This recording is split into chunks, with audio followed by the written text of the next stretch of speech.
এইটো এটা দীঘলীয়া ইতিহাস 1994 চনৰ পৰাই আমাৰ ইয়াত গণেশ পূজা কৰা হৈছিল। সেই সময়ত আমাৰ ইয়াতে বনৰীয়া হাতীয়ে দুখন গাঁৱত বহুত বিনষ্ট কৰিছিল, ঘৰ বাৰী ভাঙি গৈছিল, মানুহৰ ক্ষয়ক্ষতি কৰিছিল, খেতি বাতি নষ্ট কৰিছিল। তেতিয়া আমি ৰাইজে প্ৰাৰ্থনা কৰিছিলোঁ যাতে অনাগত দিনবোৰত যাতে প্ৰভু গণেশে আমাৰ একো অনিষ্ট সাধন নকৰে, তাৰ কাৰণে আমি প্ৰতি বছৰে গণেশ চতুৰ্থীৰ দিনা প্ৰভু গণেশৰ ওচৰত এখন শৰাই আগবঢ়াম বুলি এটা মনত স্থিৰ কৰিছিলোঁ। এতিয়া তাৰ পিছৰ পৰা হাতীৰ উপদ্ৰৱটো কমি গৈছে? নাই। এতিয়ালৈকে আমাৰ মানে আধ্যাত্মিকভাৱে আমি বিশ্বাস কৰোঁ, তেতিয়াৰ পৰা কিন্তু আমাৰ গাঁৱত বিশেষ একো ক্ষতি কৰা নাই। আহে গণেশ আহে, হাতী আহে, কিন্তু নিজৰ চাইডে নিজে গুচি যায়।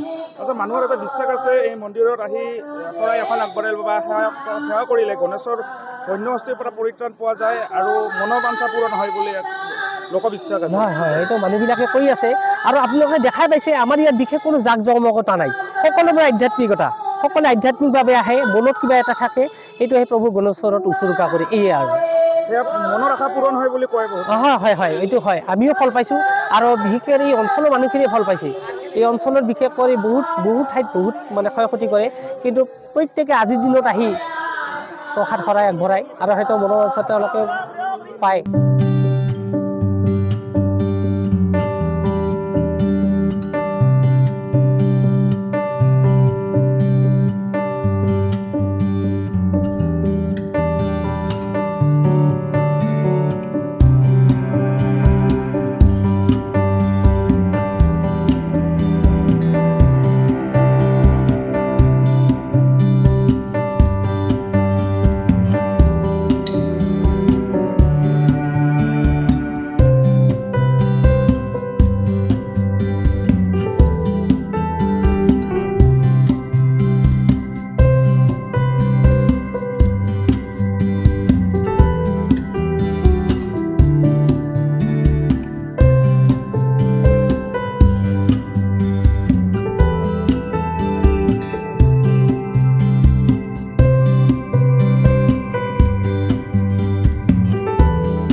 এইটো এটা দীঘলীয়া ইতিহাস 1994 চনৰ পৰাই আমাৰ ইয়াত গণেশ পূজা কৰা হৈছিল।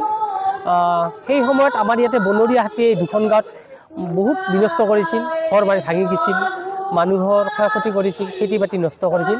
তেতিয়া আমি ৰাইজে প্ৰাৰ্থনা কৰিছিলোঁ যাতে অনাগত দিনবোৰত যাতে প্ৰভু গণেশে আমাৰ একো অনিষ্ট সাধন নকৰে, তাৰ কাৰণে আমি প্ৰতি বছৰে গণেশ চতুৰ্থীৰ দিনা প্ৰভু গণেশৰ ওচৰত এখন শৰাই আগবঢ়াম বুলি এটা মনত স্থিৰ কৰিছিলোঁ।